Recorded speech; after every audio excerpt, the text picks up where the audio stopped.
right. Well, I'm here today with Steve Schwartz. This guy lives in Brooklyn.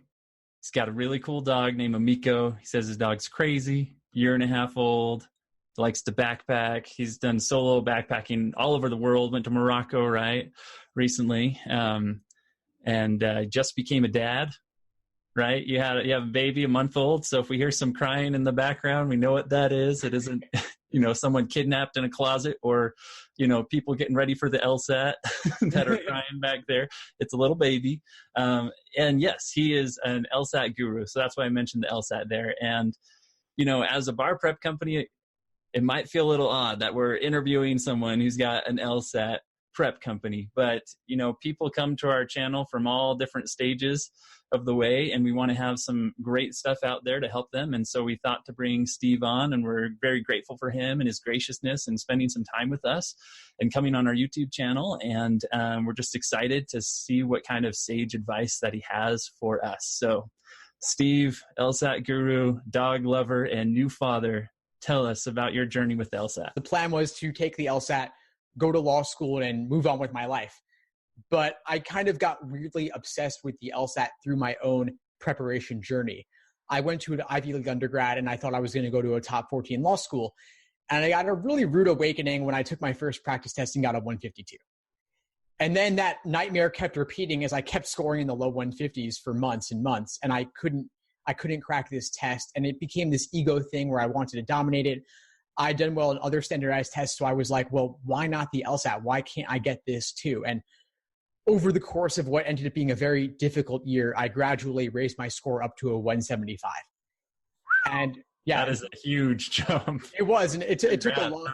Thanks. It took a long time. 152. Wow, that's incredible. Yeah, it took a long time and a lot of work doing pretty much every single Lsat ever released. At the time, there were 40 something. Now there's 80 something numbered ones, and doing a ton of old Lsat books. And so once I went through that whole journey, friends started asking me for help, and I started teaching the Lsat as well, since I taught other standardized tests like the SAT and the ACT. So it seemed a natural progression, and I really loved teaching it. And once I mastered the Lsat, then it was okay. Then it was fun. It's not fun when you can't do it, but once you know how to do something, there's a certain magic that comes with that. And so now, did you take any standardized programs? Did you do any official test prep for the Lsat when you were preparing, or was this just all on your own and your own strategies? That's a great question. I ended up actually just self-studying. I got a tutor at one point, but I didn't like him. He made me feel like an idiot. There's this one moment where he sighed when I asked how to do something that just made me feel like complete, the lowest of the low. And I was like, that's not for me. Back to the books. And it was kind of just pounding away at the books. And really, ultimately, the biggest breakthrough for me was understanding my own thought process in detailed review of what I had difficulty with, what I got wrong, what patterns what patterns in wrong answer choices I was falling for, like what traps the test makers laid for me, spotting which traps in particular I was likely to fall for to avoid making the same mistakes again. That's really where my growth came from. Were there particular sections on the Lsat that you struggled with just more than the others? For me, I hated the games. I didn't take any prep course or read any books just on the games. And so I didn't have any of those like hacks. And so I just went into those blind, and it always took me too long and I lost all my points there. But for you, what was it like? Were you just kind of even Steven, just mediocre and just getting them all up, or were there specific areas that you really turned it around? I would say games also. Games is probably the biggest area, I think, for a lot of pre-law folks, from humanities backgrounds.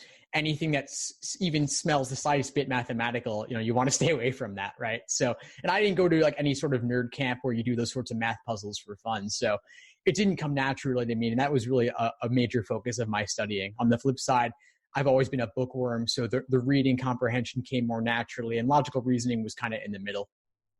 So would you say your specialty has become helping people with that one weakness that you had before, the games and that side of the exam?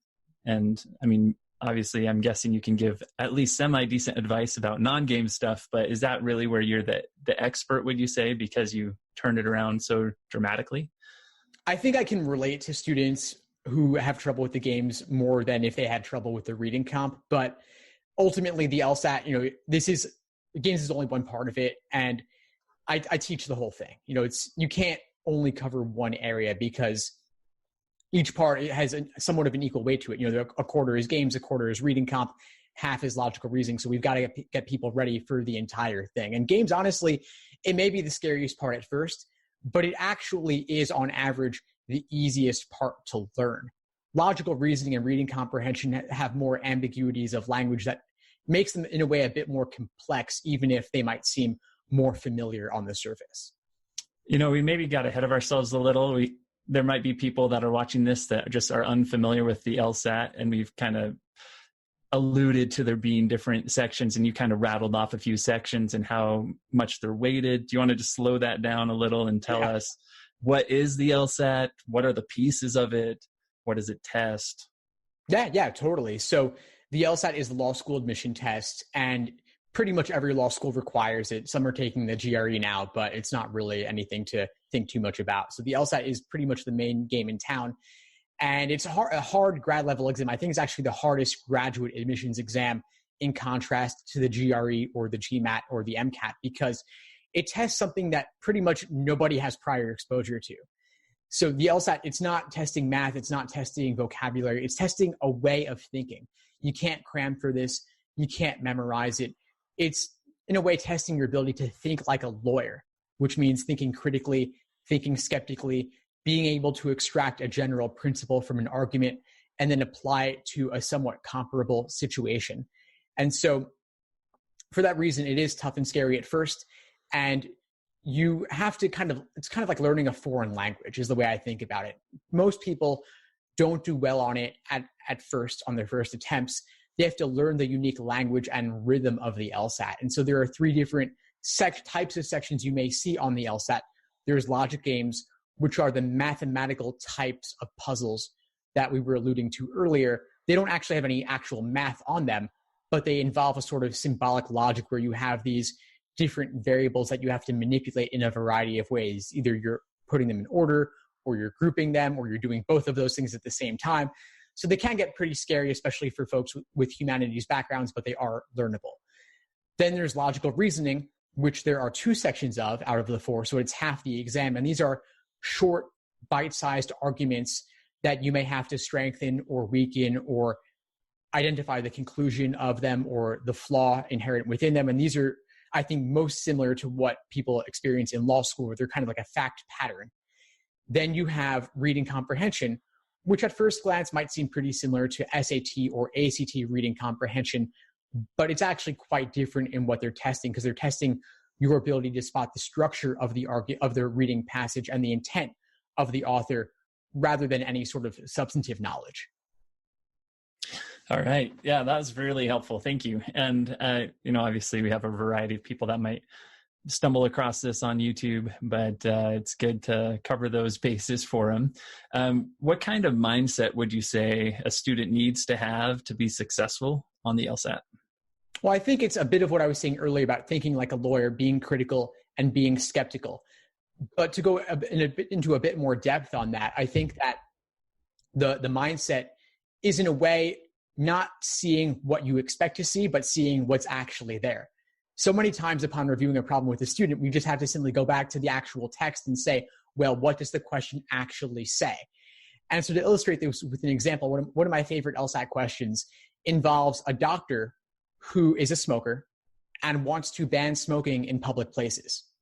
Now, this is strange for a variety of reasons. First off, we don't expect that doctors are going to be smokers. Doctors, we think, are supposed to be healthy. They should tell people not to smoke, and you wouldn't ever see them smoking. That's our expectation. But of course, in reality, there are countless exceptions to this rule, right? Then on another level, this doctor who is a smoker wants to ban smoking in public places. Why would a smoker want to ban smoking? You would think that a smoker wants smoking to be an option everywhere. You would think they wouldn't want any bans on smoking. So someone reading this might not even see what's there. They might think, oh, this person wants to ban smoking, and they wouldn't see any potential flaws inherent within this argument or expectations of what we might have. So that's just one example. There are many, many others on the LSAT, and that's a tougher question. But even just one part of that might complexify the LSAT. compared to what we see in everyday life. So it takes a while for people to learn a new language. What are you recommending for students in terms of learning the language of an attorney to be able to perform well on the LSAT? How many months prior to the LSAT or years would you recommend? And how rigorous should they be taking practice tests? What kind of tools should they use? Do you have a basic framework for what you recommend? Yeah, absolutely. And so the LSAT, I think, is worth devoting a lot more time than people typically do. If you think about it, law school admissions, the number one factor is the LSAT. The second factor is the GPA. Those are the two top impacts on your law school admissions chances. Now, you get your undergraduate GPA over the course of maybe 3, 4, or even 5 years. And it weighs less than your LSAT score, yet most people, of course, are not going to spend 4 to 5 years on it. But most people spend only 2 to 3 months. And the correct answer is somewhere in the middle, not 2 to 3 months, not several years. I think even 5 to 6 months could be enough to reach your fullest potential, which is actually double the time that most people spend. But in absolute terms, that's not a big difference, right? Just a few months more than the average will do much more to help you reach your fullest potential on the LSAT. And just a few points more can open up many more doors in terms of getting into a better law school or getting more scholarship money. So a few months is really just a drop in the bucket. It's worth investing the time. Would you say that you see some diminishing returns over time, though? So if you spend, 6 months, you might get up to a certain score, and then you spend another 6 months, you might only boost it another 10%, of what you had boosted previously. Do you see some of that? And is that kind of how you help people decide whether or not they're ready to take the exam when their progress is kind of tapered off? That's a fair point. I think, of course, there are people who might take it 7, 8, or 9 times over the course of a couple of years, and I'm not recommending that. I think at a certain point, maybe 5 or 6 times is the most I would recommend taking it. And then just, of course, take your highest score, apply, and move on with your life. Or if your score wasn't high enough to get into a decent law school, then maybe you want to choose a different career path, and that's okay too. Now, I know that 5 or 6 times might seem like a lot. And I know, Adam, you went to law school, you're doing bar prep, and that probably sounds high to you also. But things have changed. Law schools no longer average multiple LSAT scores.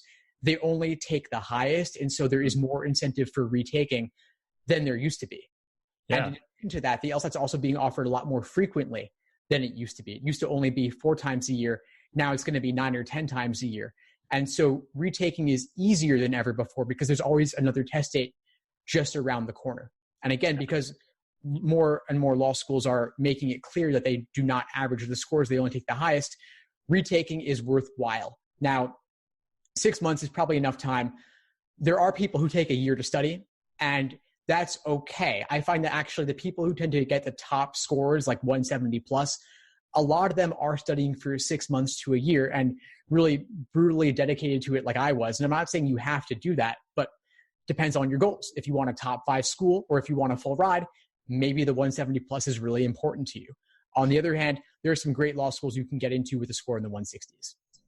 Yeah, when you say you're, I can't remember exactly the words you used. Did you say brutally dedicated or something? Yeah. Something like that's kind of a funny way to describe it. It sounds like a lot of fun.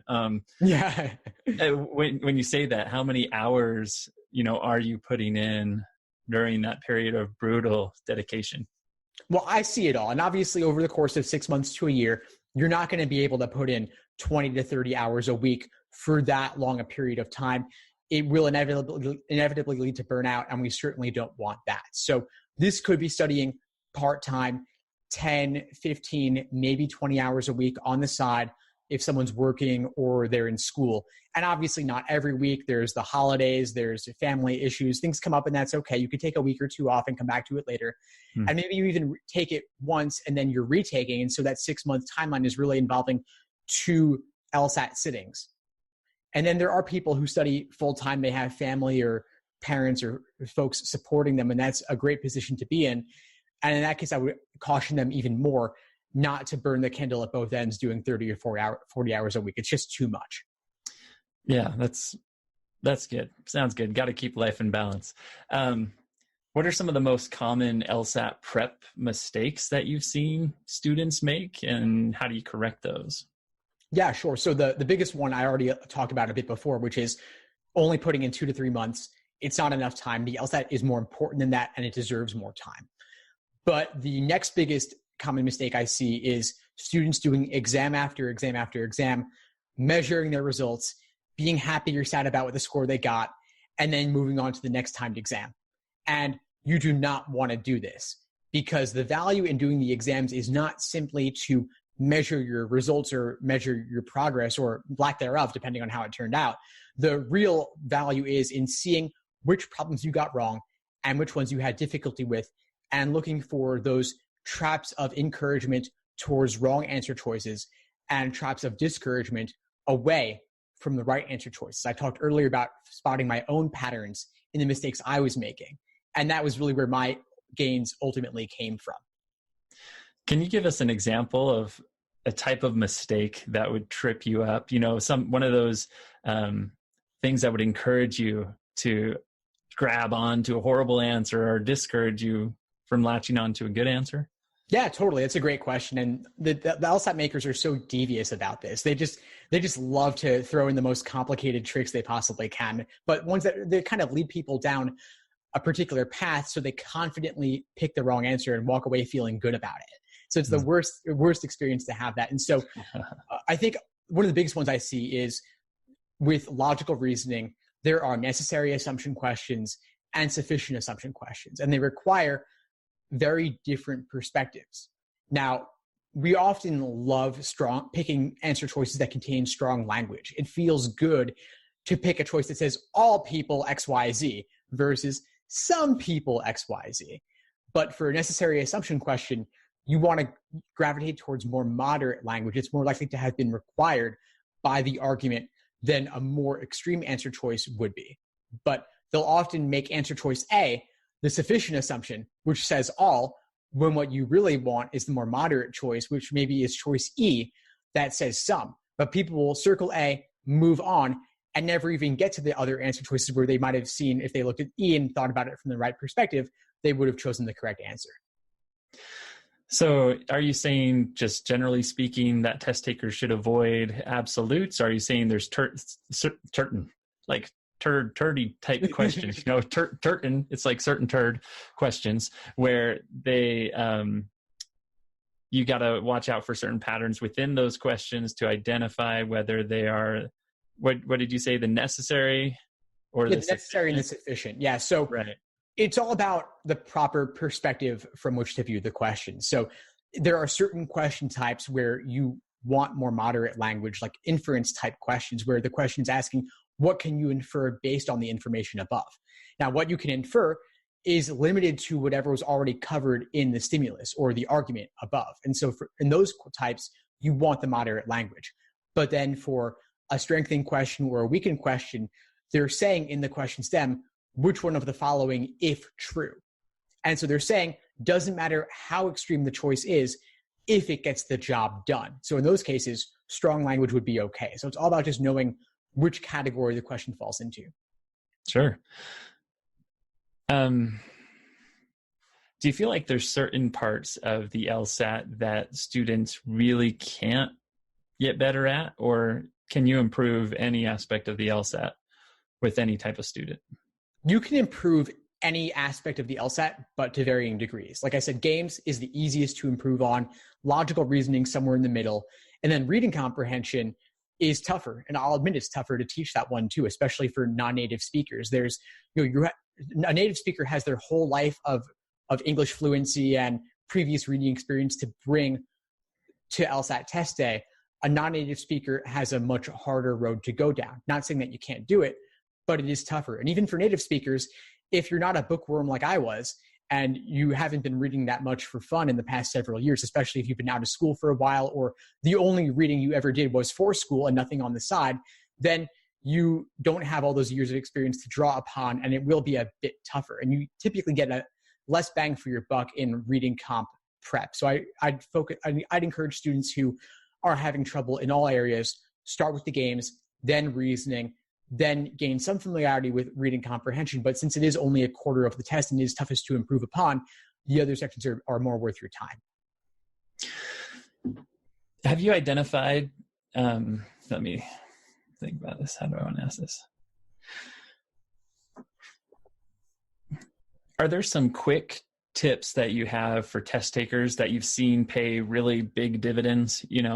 takes a little bit of time to understand this principle. It's easy to apply, and you're going to boost your score if you do this type of thing. Yeah, totally. That applies to all sections. I think there's definitely some quick wins we can get in each of the sections. So for games, I think one of the biggest ones is actually drawing diagrams, not trying to do all the work in your head. And when you draw hypotheticals, reuse those for future questions. Because any hypothetical scenario where you've like laid out the variables and you see that this scenario is in compliance with the rules, you can use that to solve a more general question later in the game. And so not enough students are using previous work for games diagrams they've drawn. Then for logical reasoning, I think telling the difference between necessary assumption questions and sufficient assumption questions, a lot of folks don't know the difference. And like I said, they require very different perspectives. They both might use the word assumption or assumes in the question stem, but there are other indicator words in the question stem that tell you which one you're dealing with. And so knowing the difference is a quick win. Then for reading comprehension, I think too many people spend far too long taking notes, underlining, circling, highlighting, and it's a big waste of time. They might spend 5 minutes on that and then only have 30 seconds per question for all the ones associated with that passage. And so spending a bit less time note-taking up front and saving that time for the questions is another quick win there.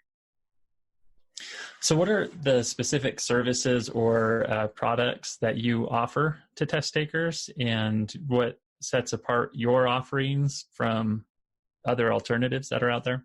Yeah, sure. So I try to offer almost everything that someone could possibly want. So I started off offering books. I have day-by-day study plans. I have guides, cheat sheets, explanations for all sections for the vast majority of exams ever released. And so those are written materials as good supplements for those who are self-studying. I also do, of course, one-on-one coaching with students who are looking for personalized and customized LSAT prep services. I also teach courses. I have recorded courses that are on demand for each section of the LSAT, including admissions as well, and then test day mindset and focus on test day prep. I also have live online classes for those who want interaction with me live, but in a small group setting. And let's see, what else do I have? I have packages of both. So if you want written and video, I offer that too. And I suppose what makes my offerings different is that a lot of the ones from the big prep companies, you're getting an instructor who's a law school student kind of doing this on the side, just kind of passing through. And then you have folks who are kind of test prep whizzes who teach every exam under the sun. So I specialize in the LSAT. You're always getting to work with me directly. And I've been through the process. I struggled with it myself, starting from a perfectly average score, raising it up to the 99th percentile. And so I've been through the journey. I know what it's like for students who are going through the process. And aside from all the paid stuff, my focus is really on the free stuff. I'm putting out 98% of my material for free. I've got countless hours on the YouTube channel. I have a daily podcast. I have 1,000+ articles on every aspect of LSAT prep. So I try to really put out as much as I possibly can for free. And then for those who want to go even deeper with me, I've got the premium stuff too. How long have you been doing this for now? I've been doing this for over 10 years. I've been teaching since 2005, and I've been putting out stuff online since 2008. That's awesome. Do you have some data in terms of past student performances and how many students you've been able to help, the test takers? How much have they boosted their scores? Do you have any kind of data like that you gathered over the past 10 years? Yeah, it's hard to calculate it precisely because I'm not offering a traditional in-person class where I'm with students every step of the way. A lot of times somebody buys a prep book from me, or they buy a course and they don't always keep in touch. I'm selling stuff to thousands of people, so I can't track all of it. But one thing I do have is Lsat Diaries on my site, where I've actually had students write in chronicling their own study journeys, whether they use my materials or not, just kind of showing they went from the 140s to the 160s, what materials did they use, and how did they go about their studying process. And so I've got that for people, any part of the spectrum, if you're from the 140s to the 160s or the 150s to the 170s and everything in between. And there's hundreds of those. I didn't write them all myself, believe me. It's really students writing in, sharing their stories. And I've actually, another thing I've been doing recently is I've actually been recording one-on-one coaching sessions with students, so you can actually see what it's like to work with me and see them kind of gain their own insights along the way. If there were any really burning parting advice that you just feel passionate about to folks that are taking the LSAT or are going to law school generally, what advice would you give them? I would say that if you're struggling with it, you're not alone. This is something that everybody goes through. It really is like learning a foreign language. And if you're just taking it exam after exam, think about what you could do differently to gain some insights from the studying that you're doing. Once you engage in a deeper, more complete review process, you'll start to see the patterns in your mistakes and improve going forward. Well, Steve, thank you so much. I know you've given us a lot of time. You've given us some fantastic advice. And I know there are people that have come across this and will come across this that will greatly benefit from the advice you've given them. And certainly if they choose to use some of the resources that you have, whether free or otherwise on your website, it's been awesome getting to know you and to chat with you. Thank you so much. It's been a pleasure, Adam. Thanks for having me. Thanks for tuning into the show. Please subscribe if you haven't done so already to be notified of new episodes as I release them. And feel free to reach out if you need anything at all as you move forward with your prep. I'm happy to help however I can. In the meantime, I'll wish you all the best and take care.